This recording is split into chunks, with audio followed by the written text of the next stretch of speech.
All right, let's jump into this deep dive. Lots of folks are curious about Elon Musk, but they want to go deeper than the rockets and the tweets and all that. So we're going to get into some fascinating material today, including Walter Isaacson's biography, Elon Musk. Sounds great. Yeah, it's going to be a wild ride, I think. So are you ready to uncover the complexities of this enigmatic innovator, try to understand what makes him tick? Absolutely. Let's dive in. I think to really grasp Elon Musk, we need to, go way beyond the headlines and really explore the forces that shaped him, his whole life, really. It's a journey that takes us from, well, a pretty turbulent childhood in South Africa all the way to, the forefront of technological innovation today. Okay, so let's unpack that a little. The story kind of starts with his family motto, live dangerously carefully. And this adventurous spirit, it's really woven into Elon's family history, especially with his grandfather, Joshua Holdeman. This guy led a life full of, well, risk and resilience. Oh, yeah, for sure. Yeah, I mean, he lost his farm during the Depression. Then he embraced all sorts of different pursuits from chiropractic to beekeeping, even politics.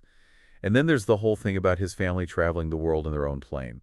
Pretty daring, right? I mean, that takes a certain type of personality, doesn't it? That willingness to just, take risks, explore the unknown. Exactly. And what's really interesting is how that adventurous spirit seems to have been passed down. I mean, it influenced Elon's mom, May A., and his dad, Errol, too. Yeah. You see it in May, who was a model and an academic, all while, raising three kids and navigating some pretty challenging relationships. Right. And then there's Errol, an engineer and a pilot. He moved the family to South Africa, embodying that same sense of daring and resourcefulness. For sure, for sure. But, it wasn't all sunshine and roses, was it? Yeah, I mean, there's a darker side to this family story. Elon has described his father as, well, a terrible human being.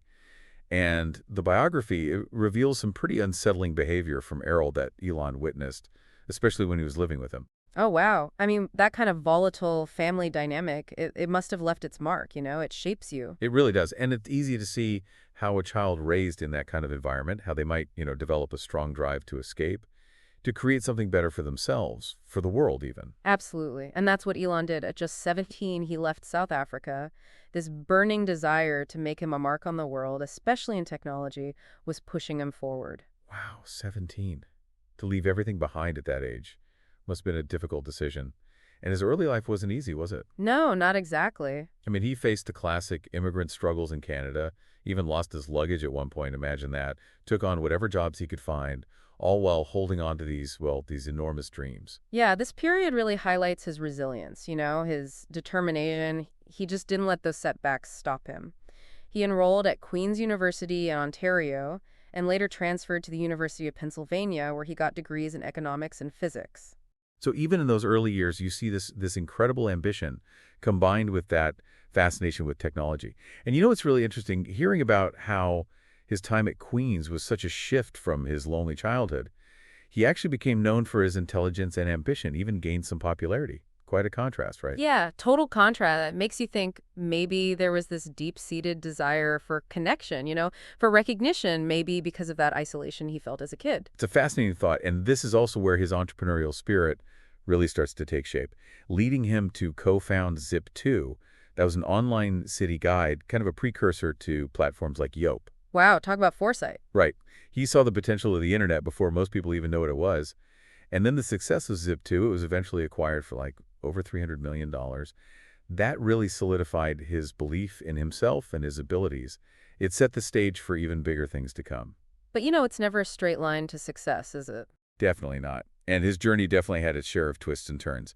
After spending a tiny bit of time at Stanford for a PhD, he dropped out almost immediately, caught up in that whole dot-com boom. Then he co-founded X.com, this really ambitious online banking venture, which, eventually became PayPal. Oh, yeah, PayPal. Right. And here's where things get really interesting. The story of him getting ousted from PayPal during his honeymoon. I mean, talk about drama. What actually happened there? What were the reasons behind this super dramatic exit? Well, his leadership style was intense, very demanding, and that would become a recurring theme, by the way, throughout his career. It caused a lot of friction, and ultimately those clashes with the other execs over strategy, decision-making, that's what led to his removal from the company. Wow. I mean, that must have been a huge blow. To have that kind of public setback during what should have been a celebratory time, it makes you wonder how that shaped him, his outlook on business, on maintaining control, all of that.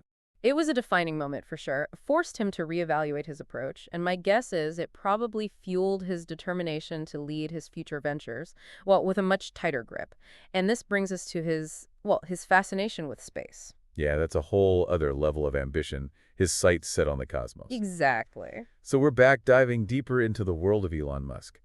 Last time we left off with, well, kind of a dramatic turning point, his exit from PayPal. It's like that event just ignited these massive ambitions in him. It did, and around that same time, there's this other huge event that really adds to the complexity of this period in his life, the loss of his first son, Nevada. Oh, right. While he was dealing with that profound loss, Elon seemed to channel his energy into this incredibly audacious vision, making humanity a multiplanetary species. Wow. I mean, I can't even imagine the emotional turmoil he must have been going through.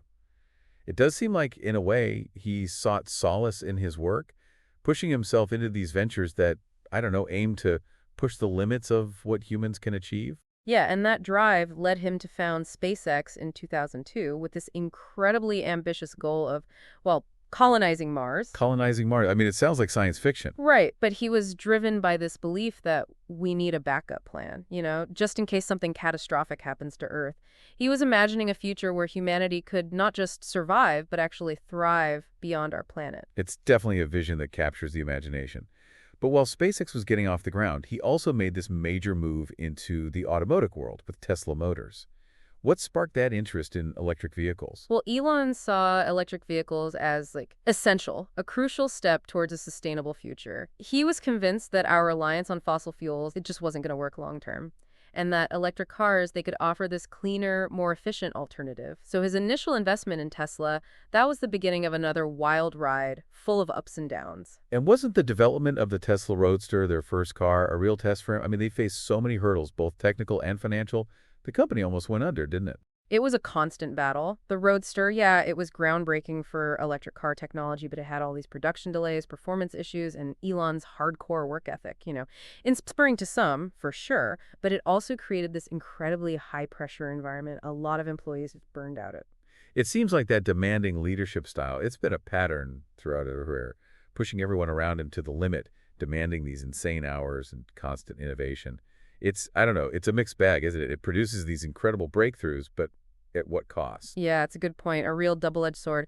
But on the SpaceX side of things, they actually achieved a huge milestone around this time, the successful launch of the Falcon 1 rocket in 2008. Right.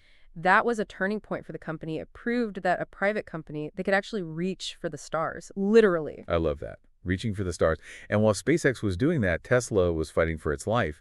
But then came the Model S in 2012, and that was a pivotal moment, wasn't it? Absolutely. The Model X, it wasn't just a good electric car, it was a fantastic car, period. Sleek design, luxury features, and the performance. Wow. It captured everyone's attention and proved that electric cars could be just as desirable as their gas-guzzling counterparts. Totally. It was a game changer, wasn't it? And it won all sorts of awards, silenced those who doubted electric cars. And it helped Tesla get the funding they desperately needed, right? It did, including that crucial loan from the Department of Energy back in 2009, which, let's face it, probably saved the company. So while SpaceX was revolutionizing space travel, Tesla was disrupting the entire car industry. And it wasn't just cars and rockets.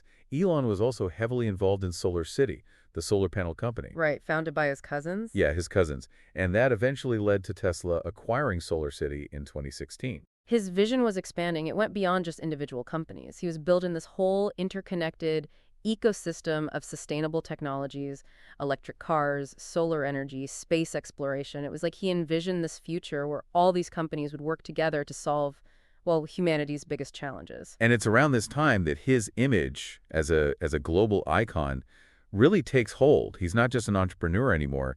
He's this tech celebrity, this visionary, a symbol of innovation. People were hanging on to his every word, following his every tweet. Oh yeah, Twitter. His presence on social media, especially Twitter, really amplified his voice, his influence. His tweets, they were often funny, sometimes insightful, and, well, sometimes just recklessly controversial. He didn't shy away from challenging the status quo, even if it meant making enemies or sparking outrage. And that outspokenness, it definitely led to some high-profile clashes, didn't it? Like that whole thing with the SEC over his tweets about taking Tesla private. Oh, yeah. I mean, it really highlighted the downside of his impulsiveness, and it blurred the line between, I don't know, genius and recklessness. Yeah, you could say that. And this period also marked the beginning of another pattern, overpromising and under-delivering. He'd set these incredibly ambitious deadlines, and while he achieved amazing things, the timelines often proved, well, unrealistic. And that led to a lot of criticism, people saying it was more hype than substance. It's interesting how his personal life and public persona were so intertwined during this time. His first marriage ended in a very public divorce, and his subsequent relationships, often unconventional, they all played out under this intense media spotlight. Yeah, it was a lot. The pressure of running these groundbreaking companies, plus the constant public scrutiny, it definitely took its toll on his personal life. It's a reminder that even the most brilliant minds, well, they're still human. They still struggle with relationships, with balancing their ambitions, all of that. His drive, his ambition, it propelled him to incredible heights. But there was a cost. He faced accusations of exploiting workers, ignoring safety concerns, prioritizing his vision over, well, the well-being of the people around him. Yeah, it raises a lot of questions about his leadership, about the ethics of pursuing progress at such a relentless pace. It does, and it highlights the need to really examine the impact of powerful individuals and corporations. I mean, what are they doing to society? For sure. This feels like a really crucial point in our look at Elon Musk.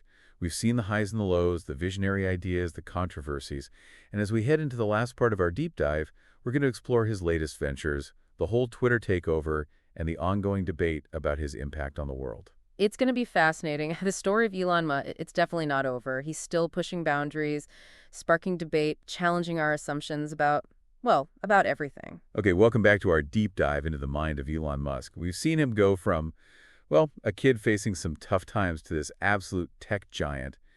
But things really went into overdrive these last few years, wouldn't you say? Oh, absolutely. I mean, it's like he shifted gears completely from building companies to, well, trying to reshape the way we communicate, how we travel, even how we think. Yeah. So let's talk about that Twitter takeover. It was a huge event. What do you think he was really trying to achieve with that? I mean, it seemed impulsive to a lot of people, but I'm guessing there's more to it than that. Well, there's always more to it with Elon, right? He had been pretty vocal about his issues with Twitter's content moderation policies. He was pushing for less restriction, almost like absolute free speech. Oh, right. He saw it as essential for a healthy public forum, even if it meant allowing some content that, well, a lot of people found objectionable. That's a tough one, isn't it? Where do you draw the line between allowing open dialogue and preventing potential harm? And his actions after the takeover were, well, they were pretty chaotic, to put it mildly. It was a wild ride, that's for sure. Mass layoffs, changing policies constantly, bringing back accounts that had been banned. Critics were saying he was destroying the very platform he claimed he wanted to save. But then his supporters, they saw it as, I don't know, shaking things up, disrupting the status quo. It really highlighted how much power a single person can have online these days. It really did. And it wasn't just Twitter. There's Starship, that massive spacecraft he's developing. The goal is interplanetary travel, with the ultimate ambition of colonizing Mars. Is that even remotely feasible, or is this just another case of Elon being, well, overly optimistic? The technology behind Starship is pretty incredible. I mean, the engineering is mind-blowing. And sure, the timeline is, let's just say, ambitious. But SpaceX has a history of pulling off things that seemed impossible. Reusable rockets, sending tourists into space. They've consistently pushed the limits of what we thought was possible. It's true. They've achieved some remarkable things. And then there's Tesla, still the leader in the electric vehicle market, pushing forward with self-driving technology, although that's another area where his predictions haven't exactly matched reality, have they? Well, the whole full self-driving thing, it's definitely had its share of delays and setbacks. But Tesla's impact on the auto industry, it's undeniable. They forced those big car companies to take electric vehicles seriously. It's accelerated the shift away from fossil fuels, which is huge. It is. So we've got rockets, electric cars, social media. But he doesn't stop there. Neuralink, the Boring Company, it's almost like he's got a million projects going at once. Is there any kind of overall vision that connects all these things? I think at the core, it's about tackling the problems he sees as, I don't know, existential threats to humanity. Climate change, the limitations of our own biology, the need for better transportation. He's going after these massive challenges, even if his approach is, well, let's just say unconventional. Unconventional is a good word for it. It's been a wild ride exploring the life and work of Elon Musk. He's definitely a fascinating and sometimes frustrating figure, full of contradictions. So what is he? A visionary genius? A reckless disruptor? Or somewhere in between? I honestly think he's all of those things. He's brilliant, driven, and there's no question that he's shaping the future. But he's also impulsive and sometimes seems oblivious to, Well, the human cost of his ambitions. People will be debating his legacy for a long time, that's for sure. They will. This deep dive has been so insightful. We've covered his childhood, his successes, his failures, his vision, his controversies. Is there any one thing that stands out to you as the most remarkable aspect of his story? For me, it's that relentless drive to do things people think are impossible. He sets these crazy ambitious goals, and then no matter what, the setbacks, the criticism, he just keeps pushing forward. You can admire him or find him frustrating, but you can't deny the sheer force of his ambition. It's incredible. So as we wrap up here, what's the takeaway for our listeners? Is Elon Musk a force for good?